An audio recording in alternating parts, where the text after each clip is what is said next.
항상 대한민국에 정확하고 빠른 소식을 알리기 위한 시스코크입니다. 구독과 좋아요는 영상 제작에 큰 힘이 됩니다. 대한민국이 세계 1위를 장식한 분야가 있습니다. 바로 잠수함 분야인데요. 한국산 무기들의 도입을 위해 노력하고 있는 사우디가 아예 한국산 잠수함을 위해 공장 자체를 통째로 중동으로 옮기고 있다고 하는데 이게 어떻게 된 일인지 알아보겠습니다. 사우디는 지난 2018년에 미국의 신규 호위함 4척을 발주했었습니다. 빈살만은 석유를 비롯해 많은 에너지원을 바닷길을 통해 수출해야 한다는 점을 진작부터 생각해왔기에 잠수함 도입을 중요하게 생각했었는데요. 그런데 사우디는 6년이 지난 지금까지도 미국으로부터 한 척의 잠수함도 받지 못했습니다. 미국은 그저 건조 중이라고만 대답하고 있는데요. 자국 군함도 수리 못하고 있을 정도로 몰락한 미국 조선업계에서는 사우디에게 단 한 척의 잠수함도 수출할 여력이 남아있을 리가 없었던 것이죠. 이 때문에 미국을 대체할 국가를 찾던 사우디의 눈에 들어온 나라가 있으니 바로 세계 1위 조선국가 대한민국이었습니다. 애초에 세계 1위의 한국을 제외하고 다른 선택지를 찾을 필요가 없었는데요. 사우디는 신규 호위함 사업과 대규모 잠수함 도입 사업에 한국을 초청했습니다. 천무와 현궁, 천궁 등 다양한 한국 무기를 운용하며 크게 만족했기에 이번에도 한국이 기대를 충족시켜줄 것이라 기대하고 있는 것인데요. 빈살만 왕세자는 특히 잠수함 사업에 심혈을 기울이고 있다고 하는데요. 그 이유는 최근 미국의 기사에서 찾을 수가 있습니다. 지난달 미 CNN은 아주 흥미로운 기사 한 편이 올라왔습니다. 바로 미래의 세계 에너지 전쟁은 바다 밑에서 벌어질 것이라는 기사인데요. CNN은 유럽과 미국을 비롯한 여러 국가들이 태양광이나 풍력 발전 등 친환경 에너지에 투자하고 있는 상황에서 바닷속 군사력이 더더욱 중요해지고 있다고 주장했습니다. 현재 태양광, 풍력, 수력 등 친환경 발전을 통해 얻은 전력을 해저 케이블을 통해 전 세계로 공급하려는 초대형 프로젝트가 세계 곳곳에서 진행되고 있고 특정 친환경 에너지 효율이 높은 지역에서 생산한 전력을 먼 곳까지 수출하겠다는 것입니다. 대륙을 잇는 해저 에너지 연결망을 통해 친환경 에너지의 한계를 극복한다며 원자력 발전에 이은 제2의 에너지 혁명이 이루어질 거라 기대받고 있는데요. 동시에 이러한 해저 에너지 연결망을 보호할 수 있는 수단을 강구해야 한다는 말이 나오고 있습니다.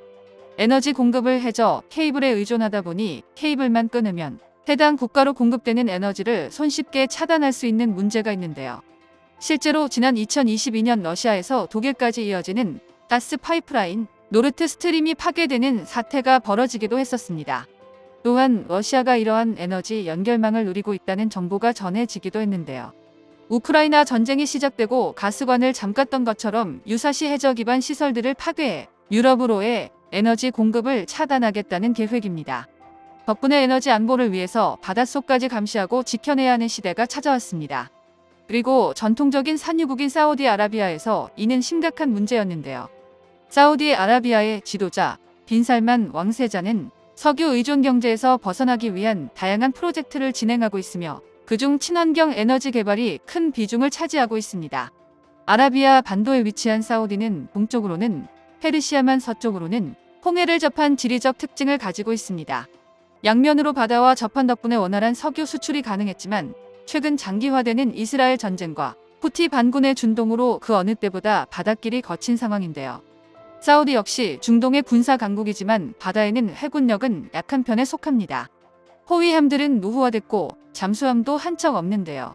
과거에는 미국이 바닷길을 지켜주었으나 최근 이스라엘과 우크라이나를 비롯해 신경 쓸 게 한두 가지가 아니기에 사우디까지 챙겨줄 여력이 없어지자 국가의 생명줄을 지켜내기 위해 대대적인 해군력 강화에 나설 수밖에 없어졌습니다.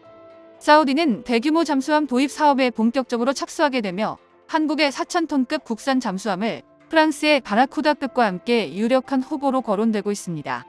호위함과 잠수함 사업에 동시에 도전하고 있는 대한민국인데 한국은 사실 시작도 하기 전부터 유리한 고지를 선점하고 있는데요.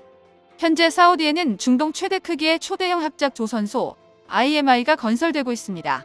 사우디의 국경 석유 기업이자 전 세계 순이익 1위 기업인 아람코가 HD 현대중공업에 직접 요청해 추진되고 있는 프로젝트인데요. 5조 원 이상의 역대급 사업비가 투자된 IMI 조선소는 축구장 700개 면적인 500만 규모로 총 3개의 돛과 4개의 골리앗 크레인을 갖추고 있으며 HD 현대가 선박 설계 기술을 수출한 초대형 원유 운반선을 연간 40척씩 생산할 수 있습니다. 현재 건설의 마무리 단계로 올해 말부터 가동을 시작할 예정인데요. 그리고 한국에서 이번 호위함과 잠수함 사업 수주에 성공하게 된다면 일부 물량은 이곳 IMI 조선소에서 건조되어 즉각 납품이 가능할 것으로 기대받고 있습니다.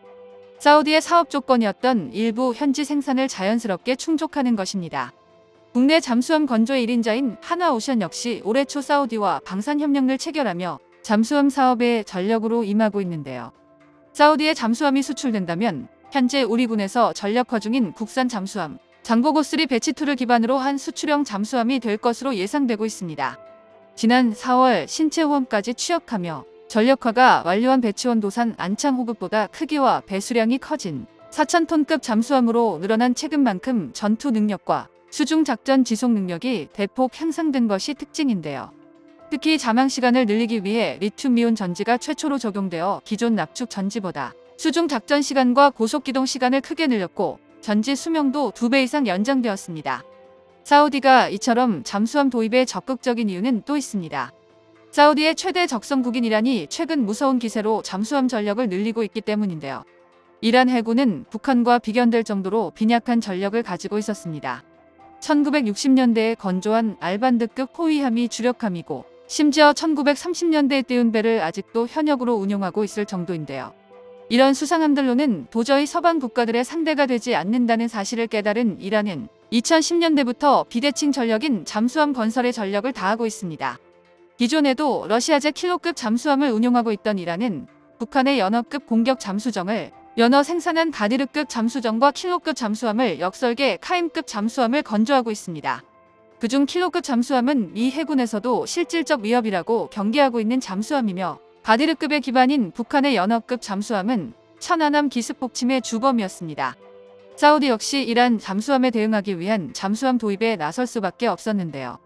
북한을 제외하고 적대하는 국가 없이 두루두루 잘 어울리는 한국의 균형 외교는 오늘날 방산 수출에 있어 강력한 무기로 작용하고 있습니다.